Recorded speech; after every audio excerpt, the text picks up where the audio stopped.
Welcome to Video Game Videos, and today we are making Tiny Tina's Crumpets. Here we go. Now, first thing you want to do is you want to take 1¼ cup of warm milk,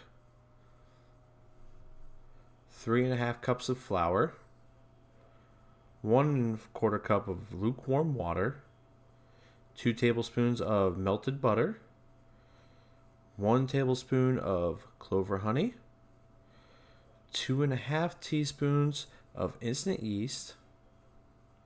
Once you get the honey in there, there you go.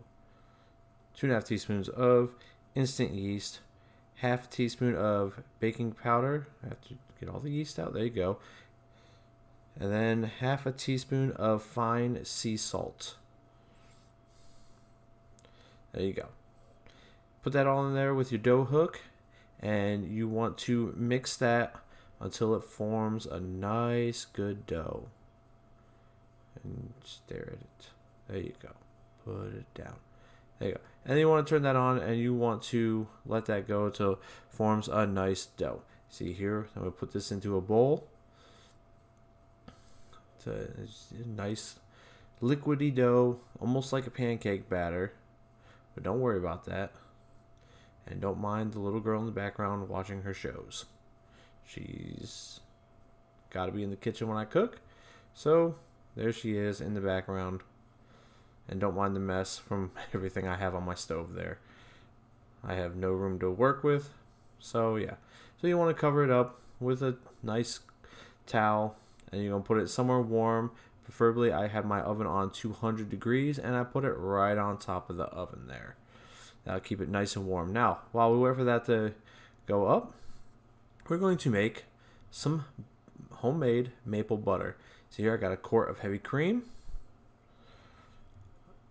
Get it all in there. We're going to take some maple extract. There you go. And probably about a tablespoon or so in there. And then a little bit more of that fine sea salt. Let that go down with your paddle attachment on your mixer. And you're going to whip that for probably about 20 minutes or so. And while we wait for that to mix, we're going to make some Sriracha Honey. Got our clover honey, a couple tablespoons of that right inside there, and then a little bit of the cock sauce that, for whatever reason, I don't have shown. Probably about a teaspoon or 2 of that. Mix it all together. There you go. Just some Sriracha honey. That'll be nice, sweet and spicy element that perfectly defines Tiny Tina, and it is delicious. Now, we got our, see here, our butter is still going. It's starting to break down. It's starting to turn into actual butter. You take it way past that whipped cream stage that heavy whipping cream goes into. Now, once it's all said and done, you're going to want to strain it out. See here, it's going to look all lumpy and curdy, and it's got a bunch of moisture. Strain it through. If you have cheesecloth, that is preferable, because then you kind of squeeze it. I only have my colander here, so I kind of get as much of the milk out of it as I can, and make sure I kind of splash all over the counter while I'm at it. Keep it going.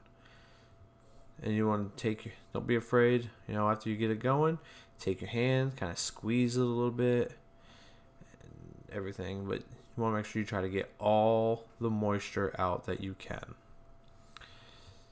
Because this is essentially butter, and I don't know about you, the butter I buy doesn't have any liquid with it. As you see here, as you start to get the moisture out, it's going to start coming together a little bit more. It's not going to look all grainy and lumpy. It's actually going to start to form a solid, cohesive piece. Look at that.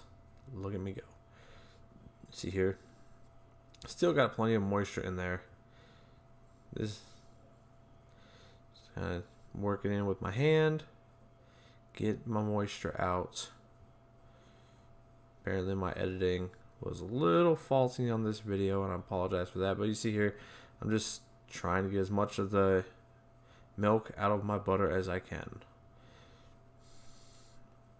And then once that's done, you can turn it out onto a piece of plastic like so. Kind of spread it out a little bit. We're going to throw a little more salt on it. Salt brings out the flavor of everything. And then we're going to take it and roll it into a nice log that we will stick in our fridge so it becomes solid. Here, Roll it in your plastic. Roll it up good. Grab your two ends. After you're done, give it a few spins. There you go. Tuck them in, and there you go. Butter. See here, my dough is risen. Take your, on a nice medium skillet, take your little ring mold, spray everything down nice and good, and you're going to take about a 1/4 cup of your dough and get it into the ring mold, to which you want to cook it for about 3 to 5 minutes until it becomes, a solid unit. Hold its shape, and the bottom's gonna be slightly browned. Everything. Flip it over. There we go. And then, since I only have one ring mold, because that's the only thing I could find in this entire area, we're going to do these one at a time. There you go. In there like so. Once, nice, firm, solid, fully cooked in the center, I'm going to place it into my 200-degree oven and keep them warm while I cook all the rest of them. Now, the final notion here, take a little bit of our maple butter, kind of spread it on there. These nice warm crumpets, keep them all, let the butter melt. Take our little Sriracha Honey here, and that's going to go onto our crumpet just like so. Nice little drizzle. I personally like spicy things, so we're going to do a little bit more. And for the all-important taste test, before I finish making more so I can feed my daughter her breakfast. Get a nice little bite of everything in there. These things turned out very well. I usually can't bake or anything like that. And I was thoroughly impressed with actually how good they were. First bite. Amazing. Yep. We'll go in for the second bite here. I can't believe how good these actually turned out. And, a little extra butter, a little extra honey. Take a bite, and I'm done.